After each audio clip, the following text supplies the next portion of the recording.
नमस्कार दोस्तों। तो आइए आलोका एजुकेशन चैनल पर आप लोगों का स्वागत है। दोस्तों, आज आप लोगों के सामने कुछ महत्वपूर्ण प्रश्नों को लेकर के आया हूं जो कि परीक्षा की दृष्टि से अति महत्वपूर्ण है। तो ध्यान दीजिए, पहला क्वेश्चन आपके सामने है।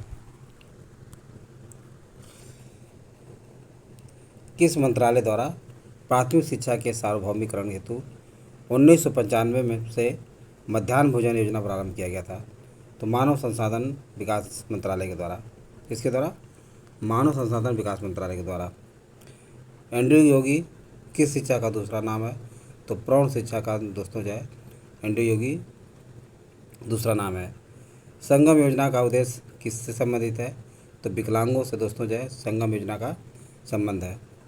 किस योजना का संबंध HIV एड्स के समापन से जुड़ी हुई है? तो संकल्प योजना का संबंध दोस्तों जो है HIV एड्स के समापन से जुड़ी हुई है। किस शिक्षा की कमी के कारण विकास की ऊंची दर के साथ शिक्षित बेरोजगारी बढ़ती है? तो व्यावसायिक शिक्षा की कमी के कारण। राष्ट्रीय सामाजिक सहायता कार्यक्रम का उद्देश्य गरीबों हेतु बीमा, वृद्धा पेंशन एवं अनुसूचित जाति एवं जनजाति हेतु वित्तीय सहायता है। इसकी शुरुआत कब की गई थी? तो 1995 ईस्वी में की गई थी। भारत सरकार द्वारा ग्रामीण तथा नगरीय जनसंख्या के अधोसंरचना के विकास हेतु किस वर्ष में न्यूनतम आवश्यकता कार्यक्रम का शुभारंभ किया गया था? तो 1975 ईस्वी में दोस्तों जो है न्यूनतम आवश्यकता कार्यक्रम का शुभारंभ किया गया था। सामान्य प्रमुख स्तर, चालू साप्ताहिक स्तर एवं चालू दैनिक स्तर किसके मापन की प्रमुख विधियाँ हैं? तो भारत में बेरोजगारी मापन की प्रमुख विधियाँ हैं। नेक्स्ट,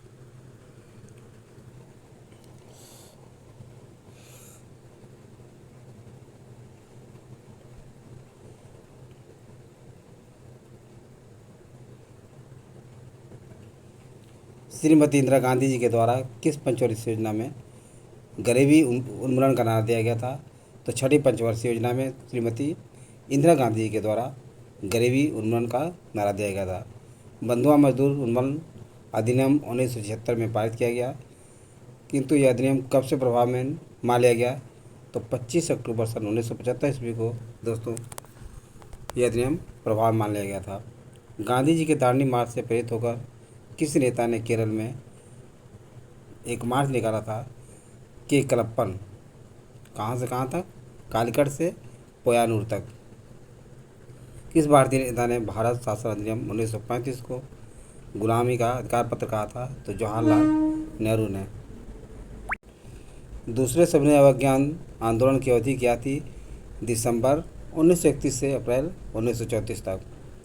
कैबिनेट मिशन योजना को स्वीकार करके मुस्लिम लीग द्वारा प्रत्यक्ष कार्यवाही दिवस कब मनाया गया था? तो 16 अगस्त 1946 ईस्वी को दोस्तों जो है कैबिनेट मिशन योजना को स्वीकार करके मुस्लिम लीग द्वारा जो है प्रत्यक्ष कार्यवाही दिवस मनाया गया था। पंडित जवाहरलाल नेहरू को किस वायसराय द्वारा अंतरिम सरकार बनाने का निमंत्रण दिया गया था? तो वायसराय बेबल के द्वारा पंडित जवाहरलाल नेहरू को अंतिम सरकार बनाने का निमंत्रण दिया गया था। भारत का वह वायसराय जिसने 1878 का वर्नाकुलर प्रेस एक्ट को वर्ष 1882 में रद्द कर दिया था। इस काम के लिए उसे प्रेस का मुक्तिदाता कहा जाने लगा। वह कौन था? तो लॉर्ड रिपन था। नील आंदोलन का समर्थन करने वाली पत्रिका हिंदू पैट्रियट के संपादक कौन थे? तो हरिश्चंद्र मुखर्जी थे। ईश्वरचंद्र विद्यासागर ने किस समाचार पत्र की शुरुआत की? तो सोम प्रकाश की शुरुआत की। नेक्स्ट,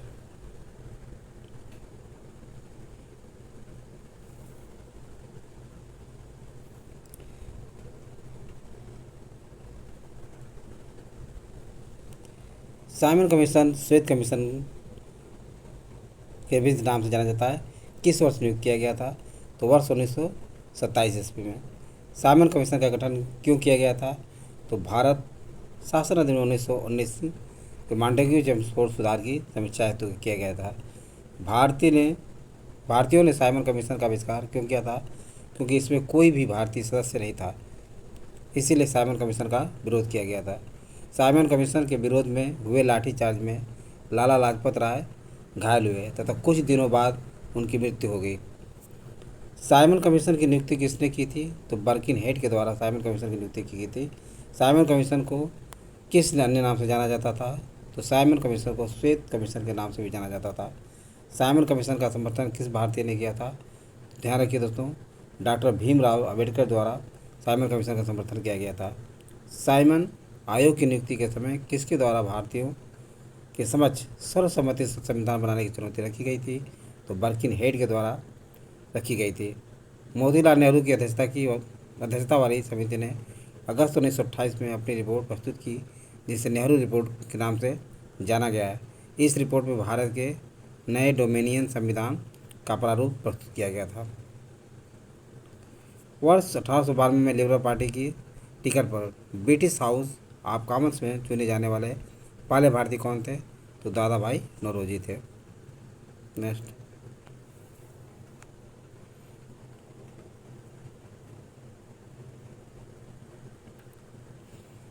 चतुराईपूर्ण निष्क्रियता की नीति किससे संबंधित है? तो जॉन लॉरेंस है। भारत सरकार अधिनियम 1935 के अंतर्गत संघीय लोक सेवा आयोग के गठन का प्रावधान किस आयोग के सुझाव पर किया गया था? तो ली आयोग के सुझाव पर किया गया था। वर्ष 1861 में भारतीय दंड संहिता किसके कार्यकाल में निर्मित की गई थी? लॉर्ड कैनी के समय में 1861 में भारतीय दंड संहिता निर्मित की गई थी। अंग्रेजों का भारत पर वास्तविक राजनीतिक नियंत्रण कब हुआ था? तो इलाहाबाद की संधि वर्ष 1765 से हुआ था। 1857 के विद्रोह के दौरान मुगल बादशाह बहादुर शाह जफर ने किससे अपना सेनापति नियुक्त किया था? तो बख्त खान को नियुक्त किया था। तथाकथित प्रथम राष्ट्रीय स्वतंत्रता संग्राम न प्रथम राष्ट्रीय ना ही स्वतंत्रता संग्राम था, यह कथन किसका था? तो आरसी मजूमदार का था। यह ईसाई धर्म के विरुद्ध एक धर्म युद्ध था, ये बात कही थी लॉर्ड रिज ने। महाराष्ट्र में रामोसी कृतक जत्था की स्थापना किसने की थी?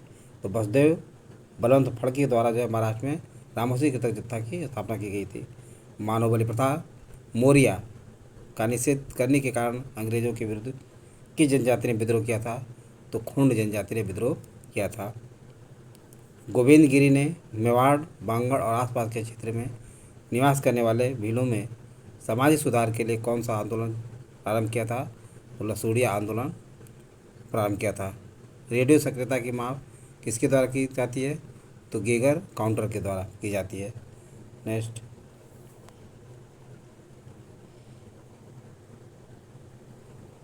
सोडा वाटर बनाने के लिए किस गैस का प्रयोग किया जाता है? तो कार्बन डाइऑक्साइड गैस का प्रयोग जो है सोडा वाटर गैस बनाने में किया जाता है। सोडा वाटर बनाने के लिए कार्बन डाइऑक्साइड गैस का प्रयोग किया जाता है। थायराइड ग्रंथ की सक्रियता की जांच में किस रेडियो समस्थानिक प्रयोग का प्रयोग किया जाता है? तो आयोडीन 131 रेडियो समस्थानिक का प्रयोग किया जाता है। मानव अस्थियों में सर्वाधिक मात्रा में कौन सा लवण पाया जाता है? तो कैल्शियम फास्फेट। दोस्तों मुझे ध्यान रखिए, मानव अस्थियों में सर्वाधिक मात्रा में पाया जाता है। धूम्र पर्दे जिनका प्रयोग युद्ध में छिपने एवं शत्रु को धोखा देने के लिए किया जाता है, किस पदार्थ के बने होते हैं? तो टाइटेनियम ऑक्साइड के बने होते हैं। सिलिकेट, जिसको सिलिका ऑफ मैग्नीशियम के रूप में भी जाना जाता है, प्रचुर मात्रा में पृथ्वी के किस भाग में पाया जाता है? तो भूपर पट्टी यानी क्रस्ट में पाया जाता है। प्रेसिडेंशियल मेडल ऑफ फ्रीडम किस देश का सर्वोच्च नागरिक सम्मान है? तो अमेरिका का प्रेसिडेंशियल मेडल ऑफ फ्रीडम सर्वोच्च नागरिक सम्मान है। Order of the rising sun किस देश का सर्वोच्च नागरिक सम्मान है? तो ये पुरस्कार है जापान का है।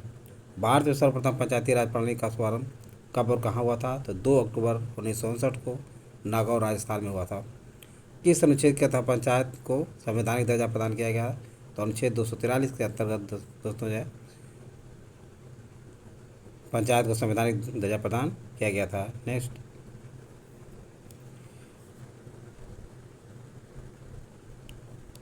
त्रिस्तरीय पंचायती राज प्रणाली स्थापित करने की अनुशंसा सर्वप्रथम किस समिति द्वारा की गई थी? तो बलवंत राय मेहता समिति के द्वारा 1997 में की गई। तो ये सारी बातें आप लोगों को समझ में आ गया होगा। यदि वीडियो अच्छा लगा हो तो इसे सब्सक्राइब और लाइक करें तथा अपने सगे दोस्तों को शेयर करना न भूलें। थैंक यू दोस्तों, नेक्स्ट वीडियो में मिलेंगे।